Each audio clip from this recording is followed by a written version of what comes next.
Hi everyone, this is Gordon Van Dyke. I'm the senior producer on War of the Roses. So we just want to take you on a quick tour in the first hands-on experience. So there's several things, and this is going to be the kind of experience that a lot of people are used to in a multiplayer. We want to make things very obvious. So what you have is the basic character select screen. You're going to actually be able to go there and create extremely custom characters.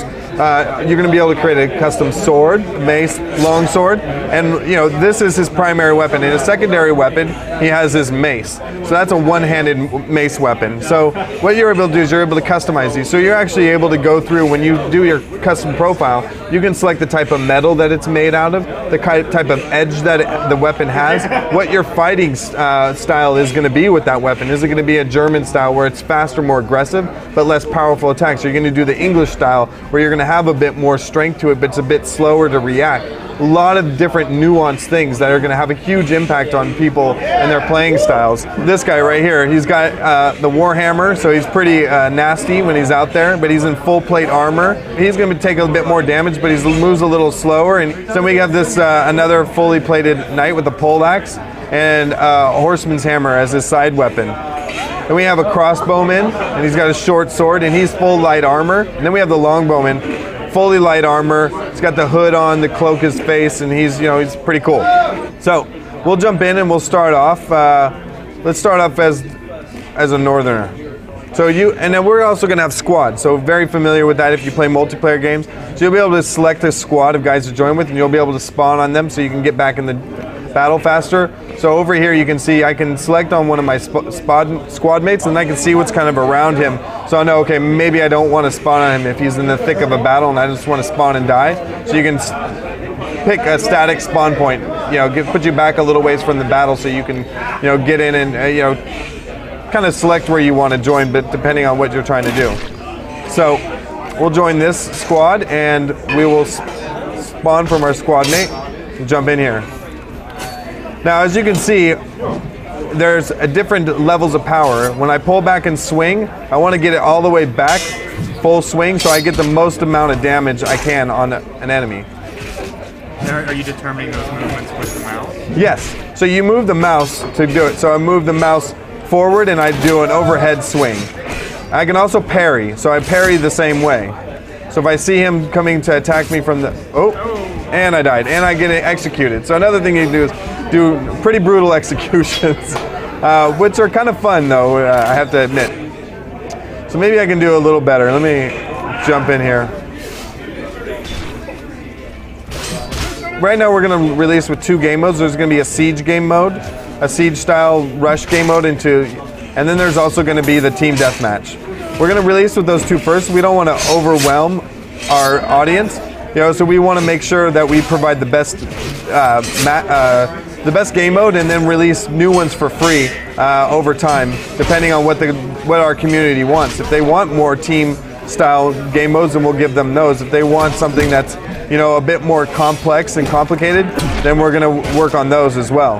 We're also going to be working on some type of tournament mode that we'll release at a later point. We're also going to have mounted combat. We don't have that in right now. We're still tweaking. This is still pre-alpha, so something to be aware of, because you see a lot of pre-alpha HUD elements, like the visuals for indicating your swing and how far you've actually how hard you're attacking. Those things are all going to change, like where I'm being attacked from. So this guy with a crossbow is taking advantage of me being having my back turned to him, which is a good thing to do because they're at a disadvantage. Now, as you can see, there's a lot of things that can impact your swing and your blade, so you have to be really smart about your swing. So swinging a broad swing, if there's something next to you, you're actually going to hit that and impact that object. There's a huge amount of physics in this game, including if you're both fighting against each other and you both have your swords out and you swing simultaneously, you can hit and kind of do this unintentional parry or an attack parry. You might want to pull out your dagger. Everybody has a dagger. So you want to pull out the dagger, and it's much faster, and you can attack in a much smaller area and swing more wildly and less likely to get your attack blocked by another object or another player.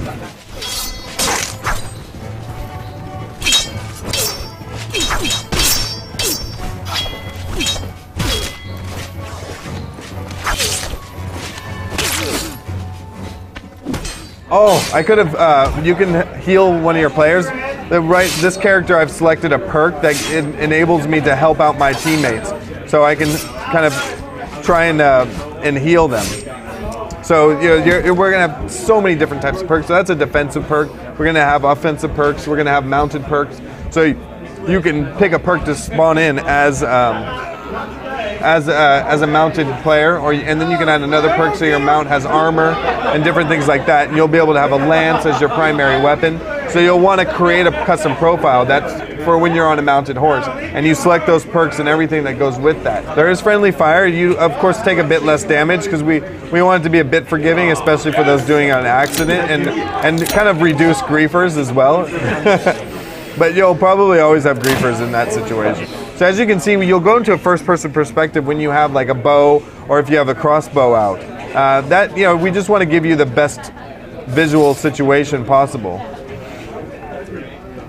We want to make sure things are intuitive and you can make the best move, and so nothing's blocking you, nothing feels like inhibitive.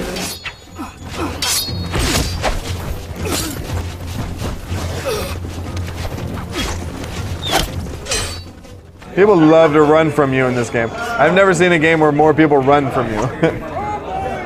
He got across on the picnic table.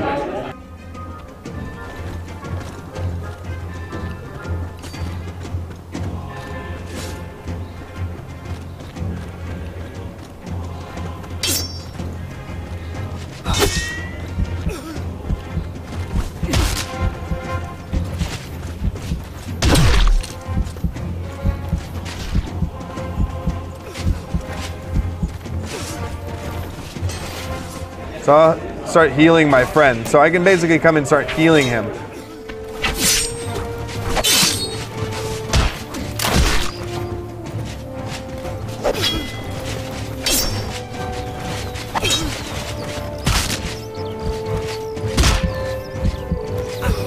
Oh, took him out of the execution. So you're not impervious during executions, and my friend revived me. And now he's being executed.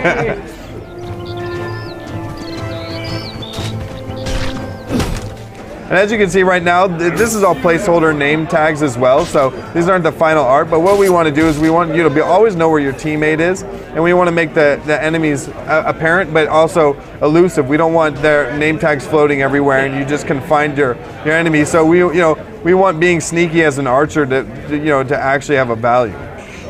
This guy's attacking the bush. I'm going to try to keep him doing that. Oh. We're looking to release the end of summer, and it's going to be on PC first, and then coming to Mac.